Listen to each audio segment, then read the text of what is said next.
bergerak lebih 3 kali untuk memenuhkan saf ataupun apa-apa hajat yang ada keperluan, dia tidak mengganggu kesempurnaan solat.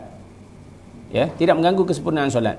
Sebab terdapat banyak dalil menunjukkan Nabi SAW, ya, bila melakukan pergerakan yang diperlukan, ya, ada keperluan-keperluan tertentu dalam solat, pergerakan Nabi itu lebih dari 3 kali. Seperti mana Rasulullah SAW membukakan pintu untuk Aisyah radhiyallahu anha. Kan? Sudah tentu pergerakan yang lebih. Dan juga pada ada satu riwayat Nabi SAW tengah solat, Nabi membukakan kasut dia. Nabi buka kasut. Ya. Dan Nabi letak di samping dia. Dan semua sahabat ikut perbuatan Nabi. Semua sahabat buka kasut juga. Bila lepas solat, Nabi pusing belakang, Nabi tengok semua sahabat buka kasut. Kemudian Nabi tanya pada sahabat, kenapa kalian buka kasut? Kerana kami melihat Rasulullah buka kasut. Ya.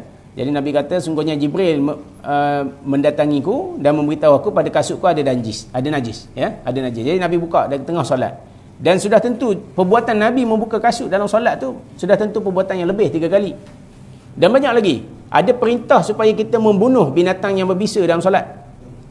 Ya, kalau kita tengah solat, datang ular, datang kalajengking, hendaklah kamu bunuh dia dengan bersungguh-sungguh. Nak bunuh ular, nak bunuh lipan, nak bunuh kala ni tuan. Boleh ke 3 kali? Ha? Kalau tuan-tuan cakap sungguh tak apalah.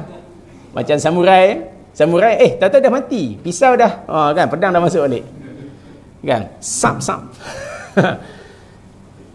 Jadi itu ada keringanan. Tapi kalau pergerakan yang sia-sia, tak ada apa-apa, sekadar nak tengok jam pukul berapa, ya, lepas tu nak tengok mesej masuk ke tidak, nak tengok status tadi ada orang like ke tidak, ini membatalkan solat.